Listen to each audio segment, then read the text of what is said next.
Miles Morales is Spider-Man.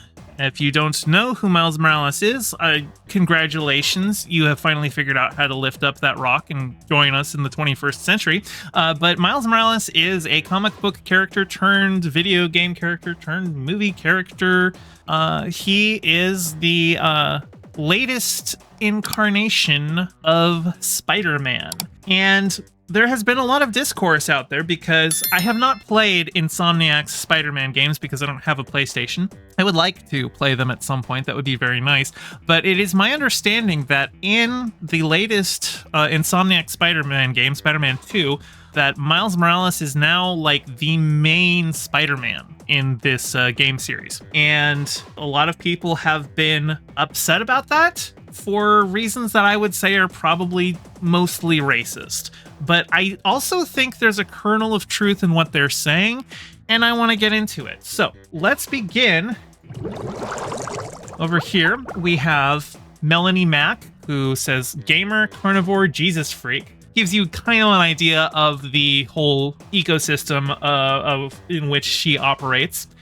Miles Morales is Miles Morales. So this is that's just a virtue signal, right? Now, obviously, Miles Morales is Miles Morales. On its face, that is a true statement. But if we go down here, we've got Nerdrotic saying, you make me proud. And apparently there was old tweets of Melanie Mack going around where she was talking about how much she liked Miles Morales and accusing her of just grifting, which I think that's probably a fair accusation. But what's going on is that these people are talking about how Spider-Man for them is Peter Parker, and they don't like that Miles Morales is coming in with the name Spider-Man because they associate Spider-Man with Peter Parker. And like I said, there is a nugget of truth in there. When you say Spider-Man, almost everyone is going to think first of Peter Parker. So it makes sense that people would be like, well, Peter Parker is Spider-Man. And I pointed out how Carol Danvers, at the time, actually, I was saying that she was like the 4th Captain Marvel, but I actually looked it up. Now she's like the 7th Captain Marvel, but she is Captain Marvel. When you say Captain Marvel, you think of Carol Danvers because the other Captain Marvels stopped being Captain Marvel. In fact, in the movie that just came out, The Marvels, Monica Rambeau is one of the main characters in that film, and Monica Rambeau in the comics was the 2nd Captain Marvel, so she was Captain Marvel before Carol Danvers was, but she's not called Captain Marvel anymore.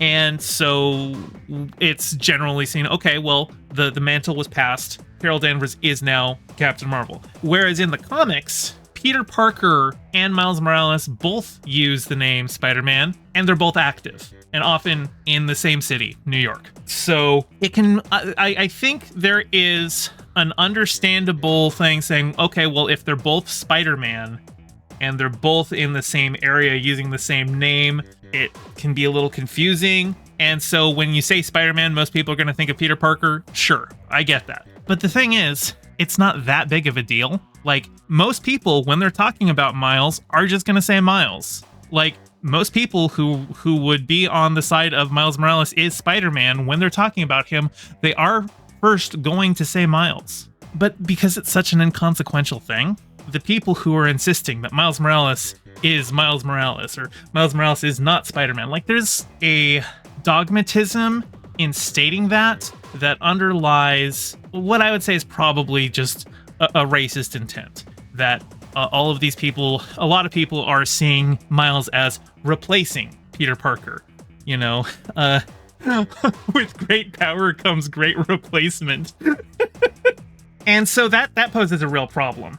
Cy Deathful says Jason Todd is Jason Todd. Well, right, but that also, like I said, Miles is in a unique situation because he's Spider-Man while the previous Spider-Man is still Spider-Man, whereas when Jason Todd was Robin, Dick Grayson was Nightwing. But that's also an interesting situation too, because depending on which version of Batman lore you're looking at, like say The Dark Knight Returns, I don't even remember her name, but she was the first female Robin, but she was in The Dark Knight Returns, which was like an Elseworlds story that was told around the time I think Tim Drake was Robin, or it might have been Jason Todd was Robin at that point. I don't remember exactly. It was the 80s, so Jason Todd was Robin at some point in the 80s. I don't remember when it was he died.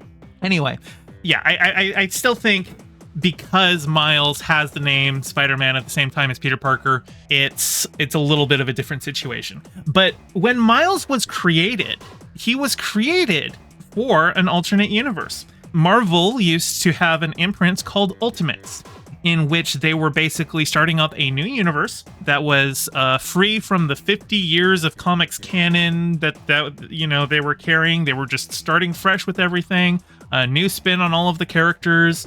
And the Ultimates imprint really is kind of one of the big influences on the MCU. Like Nick Fury being Sam Jackson, that started in the Ultimates. Nick Fury in the main Marvel comics was a white guy, basically until the MCU started, and then they had like his son, Nick Fury Jr., show up, who's black. But like there was even an issue of the Ultimates, which was the Ultimate Universe's version of the Avengers.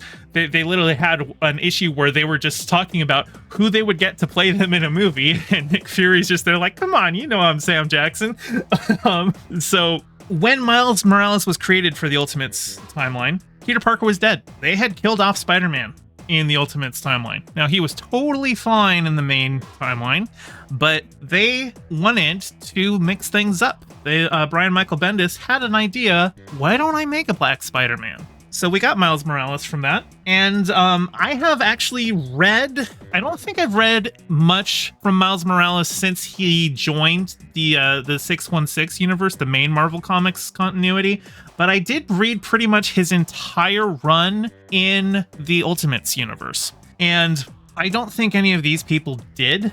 Because there's this kind of a running theme that I see with people who are like, oh, why do you have to take all of these legacy characters and then make them, a different race there? Why can't you create new characters?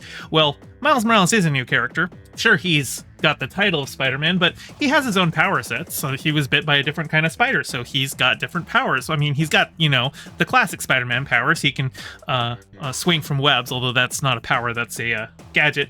But he can stick to walls. He's got his spider sense and everything, but he's also, got his Venom Strike, which is an electrical shock that he can project onto people, as well as camouflage. He can turn invisible.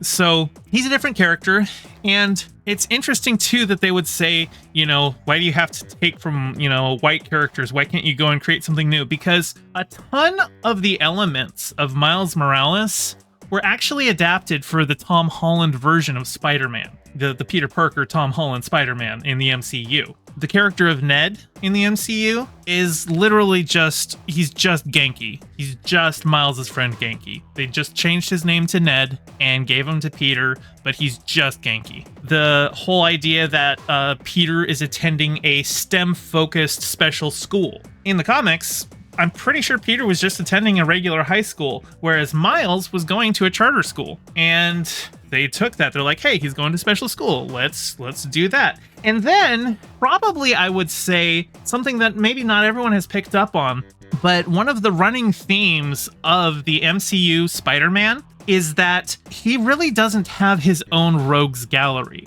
Basically, every villain that he has dealt with has been somebody else's villain, has been somebody else's rogue gallery, and usually somebody who was pissed off at Tony Stark.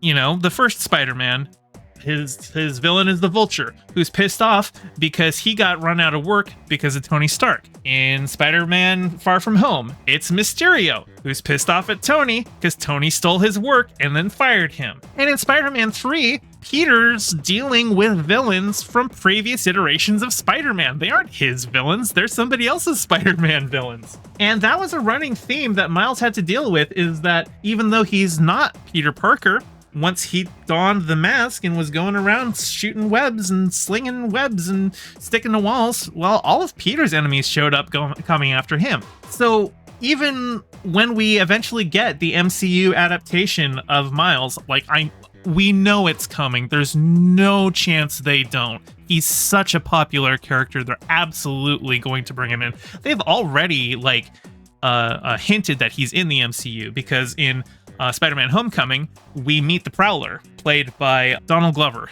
And he's in one or two scenes. He's interrogated by Spider-Man, and he says, Like at one point he's like, I don't want those weapons in this community. I got a nephew who lives here, and obviously that nephew is Miles.